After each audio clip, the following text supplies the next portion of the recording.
father betrayed her. The Comanche chief was meant to be her punishment, but what unfolded between them changed everything. Thank you so much for watching and for all your comments. Let me know at the end if you liked the story and where you're watching from and why you're following this. The Texas sun beat down mercilessly on the small frontier settlement of Cedar Ridge in the summer of 1867. The dusty main street was nearly empty in the afternoon heat, save for a few horses tied to hitching posts outside the general store. Beyond the wooden buildings and rough-hewn fences, the vast prairie stretched endlessly toward the horizon, a sea of golden grass rippling in the hot wind. In a modest house on the edge of town, 22-year-old Rebecca Morgan stood by the window, her auburn hair catching the light as she gazed out at the landscape she had known all her life. She was strikingly beautiful, with clear green eyes and delicate features that belied the strength she had developed growing up on the frontier. Her hands, though graceful, bore the calluses of hard work, cooking, cleaning, tending the garden, and helping her father with whatever he needed. Her father, Thomas Morgan, sat at the wooden table behind her, his head in his hands. Once a proud man, he now looked defeated, his shoulders slumped under the weight of his failures. He had been a trader, dealing in goods between the settlement and various parties, but his gambling habit had destroyed everything. He owed money to dangerous men, and now he had made a choice that would change both their lives forever. "Rebecca," he said quietly, his voice barely above a whisper. "Come sit with me." She turned from the window, her heart heavy with foreboding. She had seen the worry etched into his face for weeks now, had heard the whispered conversations he thought she could not hear. Something terrible was coming. She could feel it in her bones. "What is it, Father?" she asked, moving to sit across from him at the table. Thomas could not meet her eyes.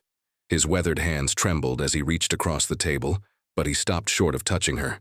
"I have made a grave mistake, my daughter. Several mistakes, in fact. And now the price must be paid." Rebecca felt her stomach tighten. "What have you done?" "I owed money to men I should never have dealt with, dangerous men. And when I could not pay, I made arrangements with the Comanche to obtain goods to sell, thinking I could settle my debts. But I took what was not mine to take. I stole from their supplies, thinking they would not notice, that they would not care about a few missing items." He finally looked up at her, and she saw tears in his eyes. They noticed. "Their chief, Takito, demands restitution, and the only thing I have of value that he will accept is you." The words hit Rebecca like a physical blow. For a moment she could not breathe, could not think. "No," she whispered. "Father, no. You cannot mean it." "I have already made the arrangement," Thomas said, his voice breaking. "They will come for you tomorrow at dawn. You are to be given to Chief Takito as payment for my crimes. It is the only way to satisfy the debt and keep both of us alive.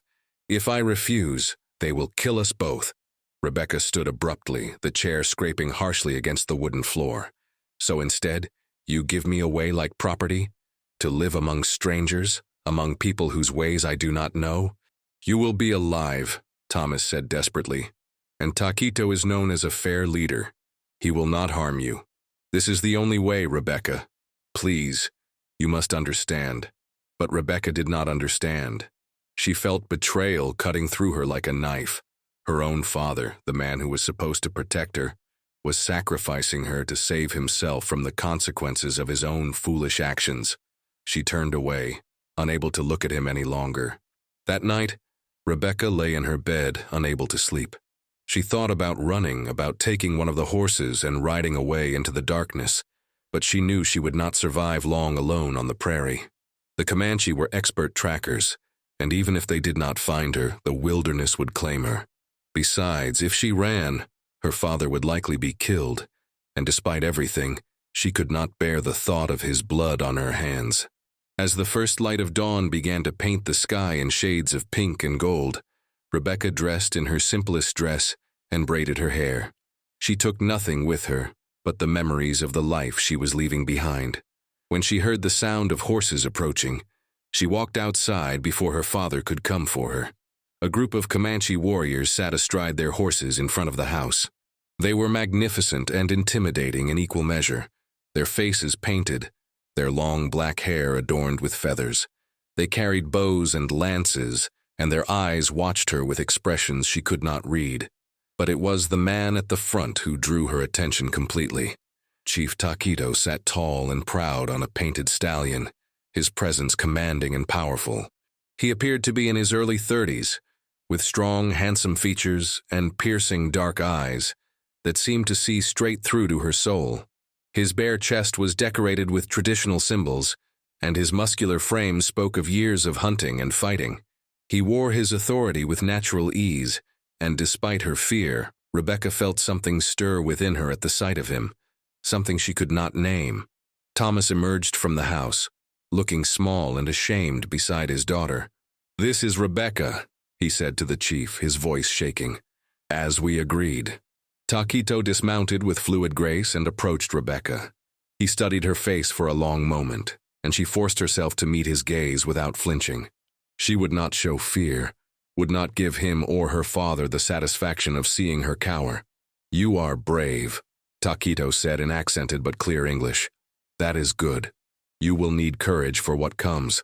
He turned to Thomas with an expression of cold contempt. "Your debt is paid, but know this. You have given away the only thing of true value you possessed. Live with that knowledge." He gestured to Rebecca, and one of the warriors brought forward a gentle-looking mare.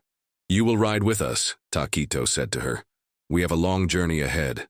Rebecca looked back at her father one last time. He stood there, tears streaming down his face, but she felt nothing but emptiness. Without a word, she approached the mare, and with the help of one of the warriors, mounted the horse. She had ridden before, though never for such a purpose as this. As they rode away from Cedar Ridge, Rebecca did not look back again. The settlement grew smaller behind them until it disappeared entirely, swallowed by the rolling prairie. The warriors rode in formation around her, not as guards but as escorts, and she noticed they treated her with a certain respect that surprised her. Takito rode beside her, occasionally glancing her way. After several hours of silence, he spoke. "Your father is a foolish man, but you should not bear his shame. In my village you will be treated with honor. You are not a slave. You are under my protection now." Rebecca looked at him, studying his profile. "Why?" she asked. "Why would you show me any kindness when I am here as payment for a debt?" "Because you are innocent of your father's crimes," Takito replied simply. "And because I see strength in you. The circumstances of your arrival do not define your worth." He paused, then added, "I lost my wife 3 winters ago to sickness. I have led my people alone since then. When your father offered you as payment, I saw an opportunity, not for a slave, but perhaps for something more, if you prove willing." Rebecca's heart raced at the implication. "You want me as your wife?" "I want you to choose your own path," Takito said, surprising her again. "You will live in my lodge, and I will teach you our ways. In time, if you wish to join with me as my wife, I would welcome it. If not, you will still have my protection and a place among my people. The choice will always be yours, Rebecca." For the first time since learning of her fate, Rebecca felt a glimmer of something that might have been hope. This man, this Comanche chief, was nothing like what she had expected. There was honor in him, and a gentleness beneath his warrior's exterior that called to something deep within her. The journey to the Comanche village took 3 days of steady riding across the vast Texas prairie. Rebecca found herself fascinated by the landscape that unfolded before her. Endless rolling hills covered in buffalo grass, clusters of mesquite trees, and wide rivers that cut through the land like silver ribbons.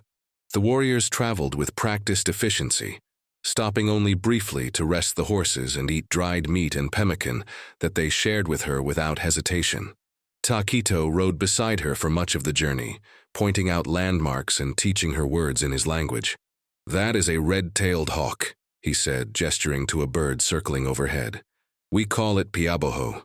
It is sacred to my people, a messenger between earth and sky." Rebecca repeated the word carefully, and Takito smiled, the first genuine smile she had seen from him. It transformed his face, softening the hard lines of his warrior's countenance and revealing a warmth that made her heart flutter unexpectedly. "You learn quickly," he said. "That will serve you well." As they traveled, Rebecca observed the dynamics among the warriors. They clearly respected Takito deeply, following his commands without question, yet there was also an ease to their interactions that spoke of genuine camaraderie. One of the younger warriors, a man named Kotsuteka, seemed particularly friendly, offering her encouraging smiles whenever their eyes met.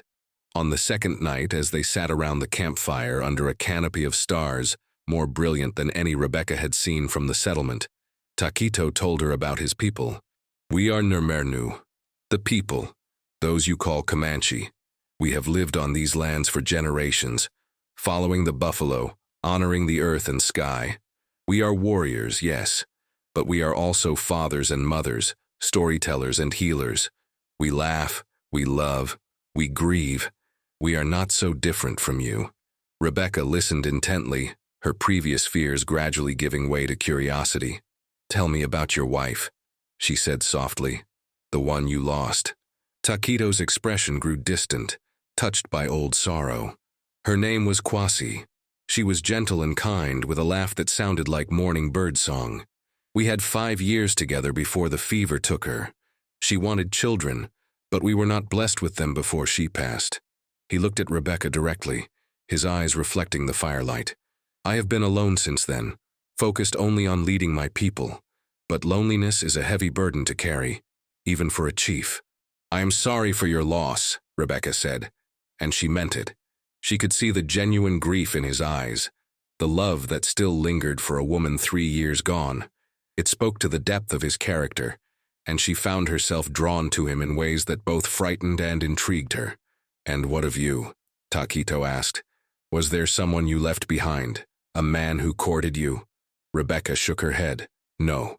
The young men in Cedar Ridge looked at me, but my father drove them all away. He said none were good enough, but I think he simply wanted to keep me close to care for him. Now I wonder if he was just keeping me as his only valuable possession, something he could trade away when he needed it most." "Then he was doubly a fool," Takito said firmly. "A father should want his daughter's happiness above all else. He should guide her toward a good life, not use her for his own purposes." The sincerity in his voice touched Rebecca deeply, and she felt tears prick her eyes. This man, who barely knew her, seemed to value her more than her own father had. "Thank you," she whispered, "for treating me with kindness when you had no obligation to do so." Takito reached out and gently touched her hand, the first physical contact between them. His skin was warm and calloused from years of riding and fighting, but his touch was surprisingly gentle. "You deserve kindness, Rebecca. You deserve to be valued for who you are, not for what you can provide to others. I hope, in time, you will come to see that." When they finally arrived at the Comanche village on the 3rd day, Rebecca was struck by its beauty and vitality. Dozens of tipis stood in organized clusters along a clear-running stream, their painted hides depicting scenes of hunts and battles and sacred symbols. Children ran and played among the lodges, their laughter ringing out in the warm air. Women worked at various tasks, tanning hides, cooking over fires, weaving baskets, while men tended to horses or crafted weapons and tools. Dogs barked and ran among the people, and the whole scene pulsed with life and community. The arrival of the chief and his warriors caused a stir of excitement. People emerged from their tipis to greet them, calling out welcomes and questions. Rebecca felt dozens of eyes upon her, curious and appraising, and she straightened her spine, determined to face this new challenge with dignity. Takito dismounted and came to help her down from her horse. His hands were strong and steady at her waist, and he held her a moment longer than necessary, his eyes searching her face. "Welcome to your new home," he said softly. "I will protect you here, and I will teach you our ways. But you must also be brave and open your heart to new possibilities." An older woman approached, her weathered face kind but cautious. Takito spoke to her in rapid Comanche, gesturing to Rebecca, and the woman nodded with understanding. "This is Nadua," Takito told Rebecca. "She is a respected elder and skilled healer. She will help you learn our customs and language. She will be like a grandmother to you." Nadua studied Rebecca with sharp, intelligent eyes, then spoke in halting English. "You are welcome, child. Come, I will show you the ways of the people. You will learn, and you will grow strong here." Over the following weeks, Rebecca's life transformed in ways she never could have imagined. Nadua took her under her wing, teaching her the Comanche language with patient persistence. Rebecca learned to tan hides, to prepare traditional foods, to identify medicinal plants, and to move through the camp with the grace expected of a woman of the people. The work was hard, far harder than anything she had done in Cedar Ridge, but there was also a satisfaction to it, a sense of purpose and community she had never experienced before. The women of the village were initially wary of her, this white woman brought to live among them, but Rebecca's willingness to work hard and learn their ways gradually won their respect. She helped wherever she was needed, never complaining about the difficulty of the tasks or the heat of the sun. She played with the children, learning their games and teaching them a few English songs that made them giggle with delight. And through it all, Takito watched over her with a protectiveness that was both comforting and thrilling. He visited her each evening after his duties as chief were complete, sitting with her outside his teepee and talking about everything and nothing. He told her stories of his childhood, of his first buffalo hunt, of the traditions and beliefs of his people. She, in turn, shared stories of growing up in Cedar Ridge, of her mother who had died when Rebecca was young, of her dreams and hopes that had seemed impossible in her old life. "I wanted to see the ocean," Rebecca confessed one night as they sat watching the sunset paint the sky in shades of orange and purple. "I read about it in a book once, endless water stretching to the horizon, waves crashing on sandy beaches. It seemed like the most beautiful, impossible thing." "It is not impossible," Takito said. "Perhaps one day we will travel there together and you will see it with your own eyes." The casual way he spoke of we and together, as if their future was already intertwined, made Rebecca's heart skip. As the weeks turned into 2 months, Rebecca found herself falling deeply in love with Takito.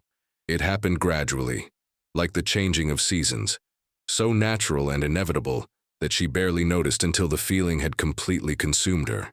She loved the way his eyes crinkled when he smiled, the deep rumble of his laugh, the gentleness with which he treated the children of the village. She loved his wisdom, his fairness as a leader, the respect his people showed him not out of fear but out of genuine admiration, and she could see that he was falling for her too. It was in the way he looked at her when he thought she was not watching, in the gifts he brought her, a beautifully beaded necklace, a soft, doe-skin dress decorated with intricate quill work, a comb carved from bone. It was in the way he found reasons to touch her hand, her shoulder, her hair, each contact brief but charged with unspoken longing. One evening, as they sat by the stream that ran through the village, Takito took her hand in his. "Rebecca," he said, his voice serious and tender, "these past months with you have brought light back into my life. When I look at you, I see not the payment for a debt, but a woman of courage and grace, a woman I have come to love deeply. I know I said you would have a choice, and that choice remains yours. But I must tell you what is in my heart. I want you as my wife not because of any arrangement, but because I cannot imagine my life without you in it." Rebecca's eyes filled with tears, but they were tears of joy. "I love you too, Takito," she whispered. "I never thought I would say those words, never thought I would find someone who saw me, truly saw me the way you do. Yes, I will be your wife. I choose you, freely and completely." Takito pulled her into his arms, holding her close, and Rebecca felt a sense of belonging she had never known before. This was home, not a place, but a person, this strong, gentle man who had shown her what true love could be. The preparations for the wedding ceremony began immediately, and Rebecca found herself swept up in a whirlwind of activity and tradition. Nadua and the other women of the village took charge, teaching Rebecca the sacred rituals and customs that would bind her to Takito in the eyes of the people. "This is not like the weddings of your people," Nadua explained as she worked on creating Rebecca's wedding dress from the finest white doe skin, decorating it with hundreds of tiny beads and shells. "Among the Nermernu, marriage is a sacred bond blessed by the spirits of earth and sky. You will exchange gifts, share food, and make promises before the entire village. From that moment, you will be one of us, not a white woman living among Comanche, but Comanche yourself." Rebecca watched as the elder woman's skilled fingers created intricate patterns on the dress. "I am ready," she said softly. "This is where I belong now. These are my people, and Takito is my heart. The day of the ceremony arrived with clear skies and gentle breezes. The entire village gathered in the central area, forming a large circle around a ceremonial fire that had been blessed by the tribe's medicine man, a wizened old warrior named Tumakwa. Rebecca, dressed in her beautiful white doe-skin dress with her auburn hair braided and adorned with eagle feathers, a special honor granted by Takito, stood nervously at the edge of the circle. Takito appeared from his teepee, and Rebecca's breath caught in her throat. He was magnificent, dressed in traditional ceremonial attire with his chest painted with sacred symbols, wearing a headdress of eagle feathers that marked him as chief. But it was the expression on his face as he looked at her that made her heart soar. Pure love and devotion, visible for all to see. He walked to her and took her hands in his. "Today, before my people and the spirits that guide us, I take you as my wife," he said in Comanche, his voice carrying across the assembled crowd. "You came to us as a stranger, but you have proven yourself worthy through your courage, your kindness, and your open heart. I promise to protect you, to honor you, to love you all the days of my life." Rebecca responded in Comanche, the words Nadua had taught her flowing smoothly from her lips. "Today, before your people who have become my people, I take you as my husband.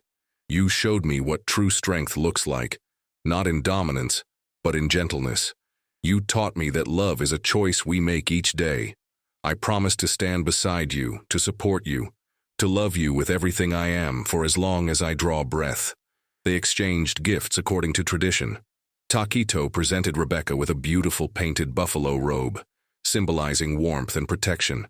Rebecca gave him a shirt she had made herself under Nadua's guidance, every stitch sewn with love, decorated with quillwork in patterns that represented strength and unity. Tumakwa stepped forward and blessed their union, calling upon the spirits to watch over them and grant them many years of happiness together. Then, as was custom, Takito and Rebecca shared food from the same bowl, symbolizing their commitment to provide for and nourish one another. The ceremonial meal was followed by feasting and celebration that lasted well into the night, with dancing, singing, and storytelling around the great fire. As the stars emerged in the darkening sky, Takito led Rebecca to their teepee, no longer just his, but theirs, a home they would share as husband and wife. Inside, everything had been prepared with care. Fresh furs lined the floor. A small fire burned in the center pit, providing warmth and light, and gifts from the villagers were arranged along the walls. Baskets of food, beautifully crafted tools, tokens of welcome and blessing. Takito took Rebecca's face in his hands, his thumbs gently stroking her cheeks. "My wife," he whispered, the words filled with wonder and joy. "My beautiful, brave wife." "My husband," Rebecca replied, rising on her toes to kiss him. It was their first true kiss, and it was everything she had dreamed, tender yet passionate, full of promise and desire and deep, abiding love. They spent their first night as husband and wife, learning each other, sharing whispered words and gentle touches, building the foundation of their new life together. Rebecca had never felt so cherished, so completely loved. In Takito's arms, she was not a burden or a debt payment or a disappointment. She was simply herself, and that was enough. That was everything. The days that followed were filled with happiness Rebecca had never known was possible. She moved through the village now with confidence, no longer an outsider but the wife of the chief, a position of great respect. The women who had been cautious around her now welcomed her fully into their circle, teaching her more advanced skills and sharing confidences as they worked together. Rebecca discovered she had a natural talent for healing, and Nadua began training her more intensively in the medicinal arts. She learned which plants could ease pain, reduce fever, stop bleeding. She learned to set broken bones, to treat wounds, to recognize the signs of various illnesses. The work gave her purpose and connected her even more deeply to her adopted people. Takito proved to be an attentive and devoted husband. Despite his responsibilities as chief, he always made time for Rebecca. They rode together across the prairie, he teaching her to shoot a bow with greater accuracy, and she sharing stories from the books she had read in her old life. They talked late into the night about their dreams for the future, about the family they hoped to build together, about the kind of leaders they wanted to be for their people. 3 months into their marriage, Rebecca began to suspect she might be carrying Takito's child. She confided in Nadua, who examined her with experienced hands and confirmed what Rebecca had hoped. "You will give the chief a child," Nadua said, her weathered face breaking into a rare, wide smile. "This is a great blessing, child. A great blessing indeed." When Rebecca told Takito that evening, his reaction was everything she could have hoped for. He swept her into his arms, spinning her around with joy before setting her down gently, suddenly worried about being too rough. "A child," he breathed, placing his hand reverently over her still flat stomach. "Our child. Rebecca, you have given me everything. Your love, your presence, and now this precious gift. I am the most fortunate man alive." "We are both fortunate," Rebecca said, covering his hand with hers. "I was sent to you as punishment for my father's crimes, but instead I found the greatest blessing of my life. I found you. I found home. I found purpose. I found love that I never knew existed."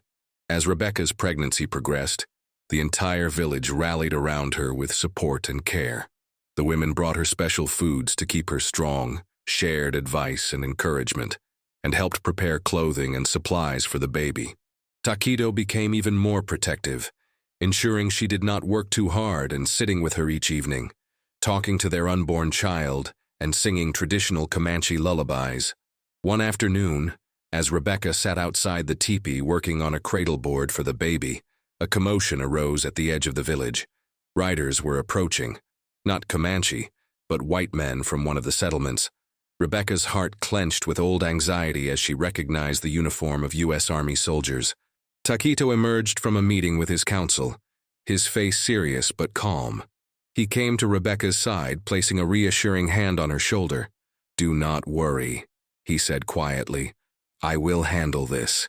The soldiers, led by a young lieutenant, stopped at a respectful distance. The lieutenant dismounted and approached cautiously.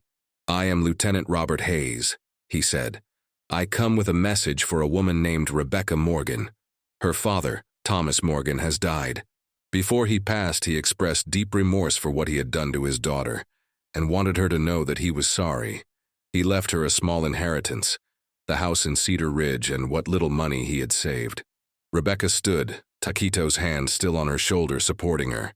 She felt a complicated swirl of emotions, sadness for the broken man her father had been, anger at the choices he had made, but also a strange sense of closure.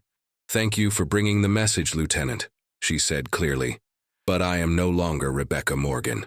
I am Rebecca, wife of Chief Takito, and I carry his child. This is my home. These are my people. Whatever my father left can be sold and the money given to the poor in Cedar Ridge.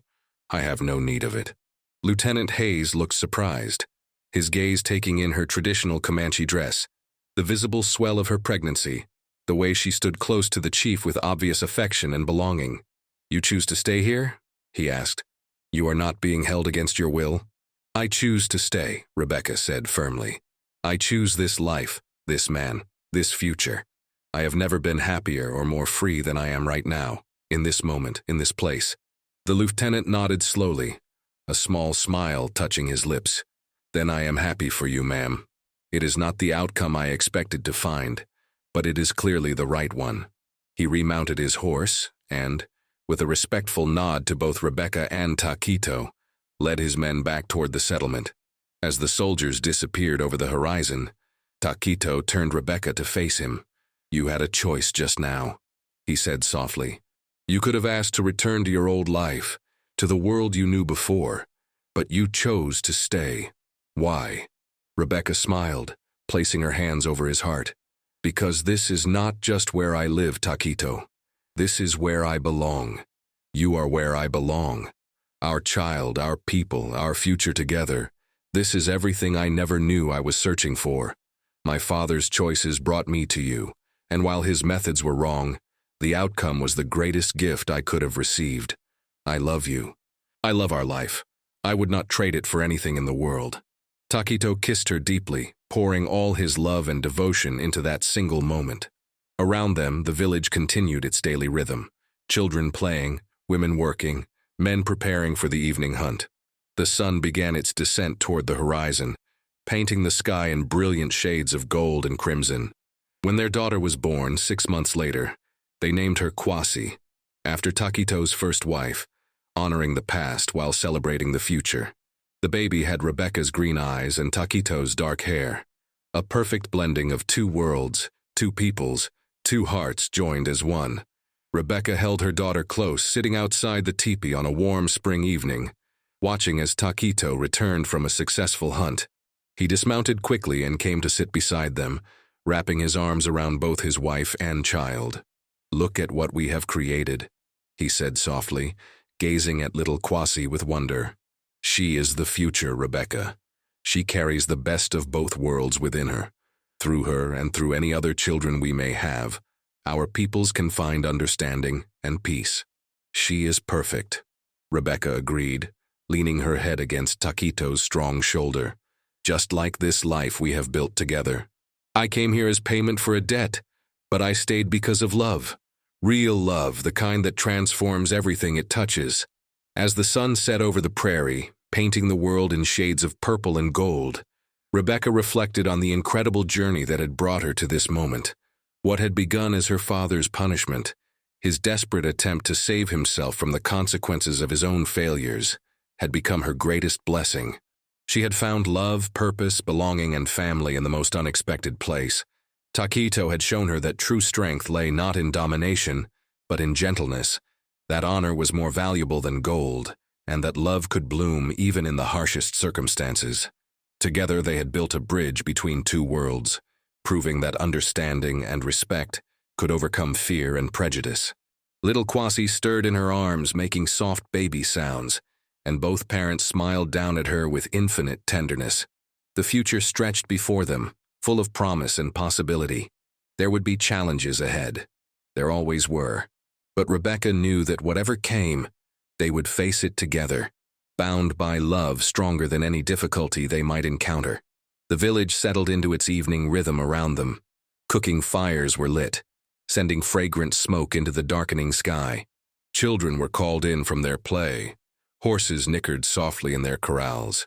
The stream that ran through the camp whispered its eternal song, and in the teepee of the chief and his wife, a small family gathered close, wrapped in love and gratitude for the unexpected path that had brought them together.